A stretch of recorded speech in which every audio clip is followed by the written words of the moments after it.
بسم الله الرحمن الرحيم. وأصحاب اليمين ما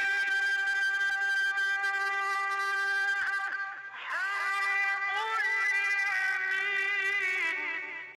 بسم الله الرحمن الرحيم. الحمد لله وكفى وسلام على عباده الذين اصطفى. أما بعد فأعوذ بالله من الشيطان الرجيم. بسم الله الرحمن الرحيم.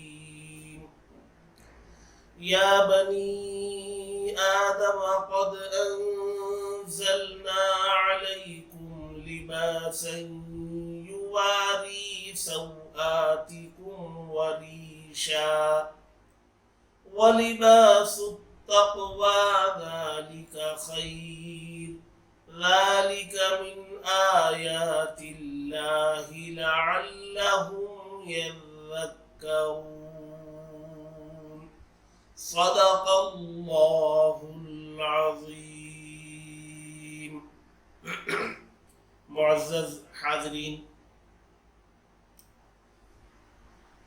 قرآن مجید کا پارہ نمبر 8 اور سورہ اعراف کی آیت نمبر 26 پڑھی گئی، اور اس آیت کے ذیل میں گزشتہ 3 مجلسوں میں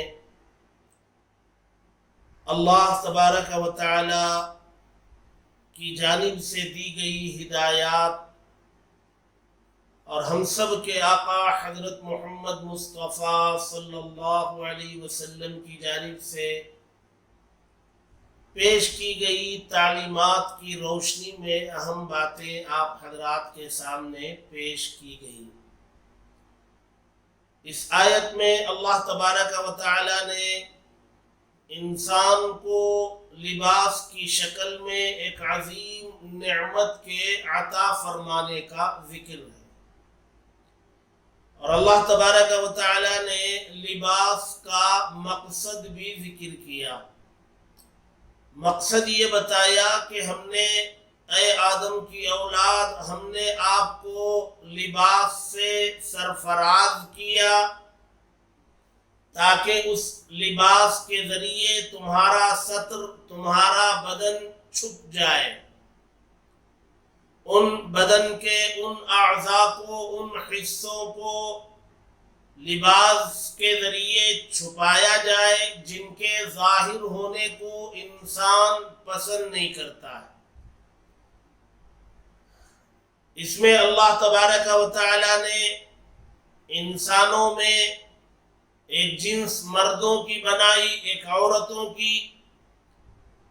اب مرد کے وہ کون سے اعضاء ہیں جن کے ظاہر ہونے کو مرد پسند نہیں کرتا، یا شریعت نے مرد کے جسم کے کتنے حصے کو ستر میں داخل کیا، چھپانا ضروری قرار دیا، اور عورت کے لیے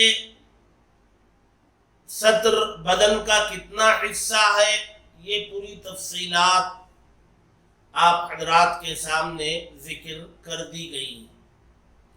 آج مجھے قرآن مجید میں لباس کا جو دوسرا مقصد ہے اس پر کچھ گفتگو کرنی ہے. اللہ تبارک و تعالی نے لباس کا دوسرا مقصد یہ بیان کیا، قد انزلنا علیکم لباسا یواری سوآتکم وریشا، کہ تمہیں لباس جیسی نعمت سے سرفراز کیا گیا تاکہ اس سے تم اپنے بدنوں کو چھپاؤ، جسموں کو چھپاؤ، اور لباس کے ذریعے زینت اختیار کرو. لباس کے ذریعے زینت اختیار کرنے کا کیا مطلب ہے؟ یا لباس زینت کا ذریعہ بھی بنے، اس کو سمجھنے کی ضرورت ہے. بنیادی طور پر یہ سمجھنا چاہیے کہ لباس کا اصل مقصد ستر کو چھپانا، بدن کو چھپانا ہے. اس مقصد کے حاصل ہونے کے ساتھ ساتھ اس لباس سے اگر زینت بھی حاصل ہوتی ہے یا لباس کے ذریعے زینت بھی حاصل کی جاتی ہے تو اس کی گنجائش ہے. لیکن سوال یہ ہے کہ یہ زینت کا اختیار کرنا، اس میں بندہ آزاد ہے یا اس کی بھی حدود ہیں؟ بندہ اپنے من سے، اپنے دل سے جو چاہے زینت اختیار کرے اور جیسے چاہے اپنے آپ کو بنا لے، اس میں بندہ آزاد ہے یا شریعت نے اس میں بھی حدود متعین کی ہیں؟ اس میں بھی کوئی دائرہ ہے جس کے اندر رہ کر کے ہمیں زینت اختیار کرنا ہے؟ سوال یہ، اور یہ بہت بنیادی سوال ہے. اس کے جواب میں اصول یہ ہے کہ مومن، بندہ، بندی یہ تمام چیزوں میں شریعت کے پابند ہیں، یہ آزاد نہیں ہیں. جو بندہ بندی ایمان سے نوازے گئے، اللہ تبارک و تعالی نے انہیں ایمان عطا کیا اور وہ شریعت کے پابند ہیں، شریعت کے پابند رہنا چاہتے ہیں، ان کے لیے ضروری ہے کہ وہ جو سرکل، جو دائرہ شریعت نے متعین کیا ہے اس دائرے میں رہ کر زندگی گزاریں. قرآن مجید میں اللہ تبارک و تعالی نے بعض احکامات کے ذکر کرنے کے بعد ایک اصول بیان کیا، تِلْكَ حُدُودُ اللَّهِ فَلَا تَقْرَبُوهَا.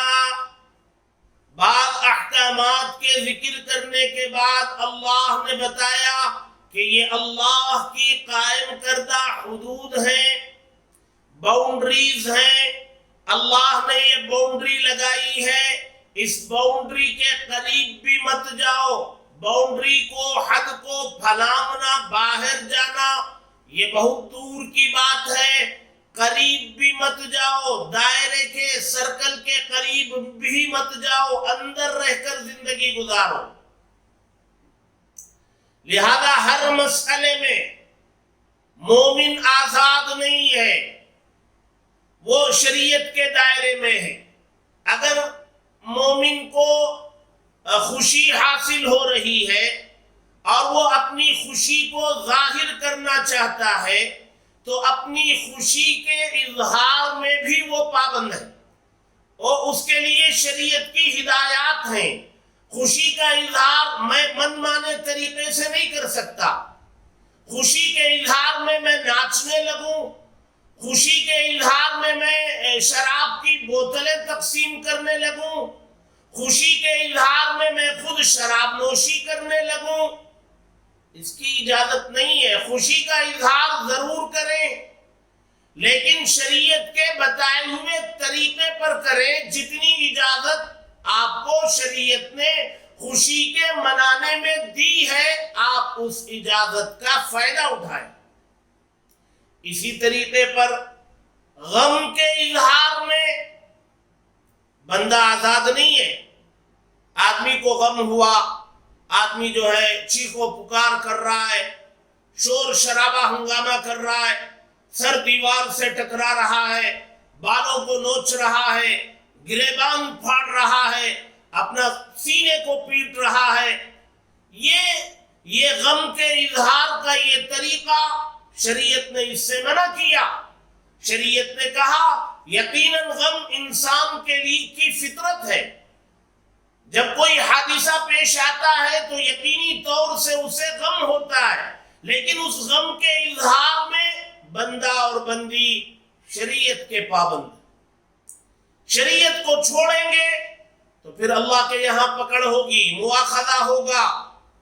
میں نے اس سے پہلے بھی یہ بات بتائی، مومن کی شان یہ ہے کہ وہ اپنے ہر کام، ہر عمل میں اللہ کے نبی صلی اللہ علیہ وسلم کی تعلیمات کو نمونہ اور ماڈل بنائے. اللہ کے نبی کی تعلیمات کی روشنی میں اپنے اعمال کو انجام دے. یہ ایمان کی شان ہے، ایمان کا تقاضا. لہذا اللہ تبارک و تعالی نے یہاں فرمایا کہ لباس زینت کا بھی ذریعہ ہے. یقیناً لباس کے ذریعے زینت اختیار کی جا سکتی ہے، لیکن اس زینت کے اختیار کرنے میں نہ بندہ آزاد ہے نہ اللہ کی بندی آزاد ہے، وہ حدود کے اندر مقید ہے. بندے کے لیے کیا ہے؟ بندے کے لیے یہ ہے کہ بھائی لباس ایسا ہو کہ وہ لباس تمہارا ستر چھپانے کا کام کرے، اور مردوں کا ستر ناف سے لے کر گھٹنے تک ہے. اس کے نیچے اور اوپر پہنے جانے والے کپڑے وہ اظہار زینت کے لیے ہیں. کرتا پہن لیا، کرتے کے اوپر صدری پہن لیا، زینت ہے. اس کے اوپر شیروانی پہن لیا، اظہار زینت ہے. اس میں سر پر ٹوپی پہن لی، ٹوپی پر عمامہ باندھ لیا، زینت ہے. ہاں، ٹخنے کے نیچے پیجامہ نہ ہو. لباس زینت کا ذریعہ. اللہ کے نبی صلی اللہ علیہ وسلم لباس کے ذریعے، اگر زینت کا مطلب یہ ہے کہ لباس کے ذریعے دیکھنے والے کو فرحت محسوس ہو، سکون میسر آئے، لباس بد سلیقگی کا مظاہرہ کرنے والا نہ ہو، پھٹا پرانا نہ ہو، میلا کچیلا نہ ہو، پاک صاف ہو، اللہ تبارک و تعالیٰ کی دی گئی حیثیت کے مطابق اپنے بدن پر لباس پہنا جائے. ہاں، مردوں کے لیے سرخ لباس، گہرا سرخ لباس، زرد لباس، اس سے منع کیا گیا. اللہ تبارک و تعالیٰ نے دولت دی ہے تو قیمتی سے قیمتی لباس اپنے بدن پر زیب تن کیا جائے، اس کی اجازت دی گئی. اچھے سے اچھا کپڑا پہنا جائے، اس کی اجازت دی گئی. اللہ کے نبی صلی اللہ علیہ وسلم کے دربار میں ایک صحابی آئے، بدن پر کپڑے ایسے تھے کہ وہ آنکھوں کو فرحت بخشنے والے نہیں تھے. لباس سے سلیقگی ظاہر نہیں ہو رہی تھی. اللہ کے نبی صلی اللہ علیہ وسلم نے ان صحابی سے پوچھا، آپ کے پاس مال ہے، اللہ نے آپ کو مال سے نوازا ہے؟ انہوں نے کہا الحمدللہ، اللہ نے مال سے نوازا ہے. اللہ کے نبی صلی اللہ علیہ وسلم نے فرمایا، اللہ کی عطا کردہ نعمت مال کا اثر آپ کے بدن پر ظاہر ہونا چاہیے. یعنی پتہ چلنا چاہیے کہ اللہ نے آپ کو مال سے نوازا ہے. اچھا لباس پہنو جس میں ستر بھی چھپے اور تمہیں آرام بھی ملے، اور اس سے زیبائش کا، زینت کا بھی مقصد حاصل ہو جائے. ہمارے نبی صلی اللہ علیہ وسلم نے ایک مرتبہ ایسا لباس زیب تن فرمایا جس کی قیمت اس زمانے میں 2000 دینار تھی. 2000 دینار کا لباس. حالانکہ آقا صلی اللہ علیہ وسلم نے پوری زندگی سادگی میں گزاری، لیکن امت کے لیے نمونہ چھوڑنا تھا. امت کو یہ بتانا تھا کہ قیمتی لباس بھی پہنا جا سکتا ہے، تو اللہ کے نبی صلی اللہ علیہ وسلم نے پہن کر دکھلایا. آپ نے ایسا لباس بھی پہنا جس لباس میں سرخ دھاریاں ہوتی تھی. وہ یمن سے آیا کرتی تھی وہ چادریں جس میں سرخ دھاریاں ہوتی تھی. وہ سرخ لباس نہیں ہوتا تھا، اس میں لکیریں ہوا کرتی تھی. آپ صلی اللہ علیہ وسلم نے سبز ہرا لباس بھی زیب تن فرمایا. یہ سب اس لیے کہ امت کو نمونہ ملے کہ ہاں یہ لباس اختیار کیے جا سکتے ہیں. تو مرد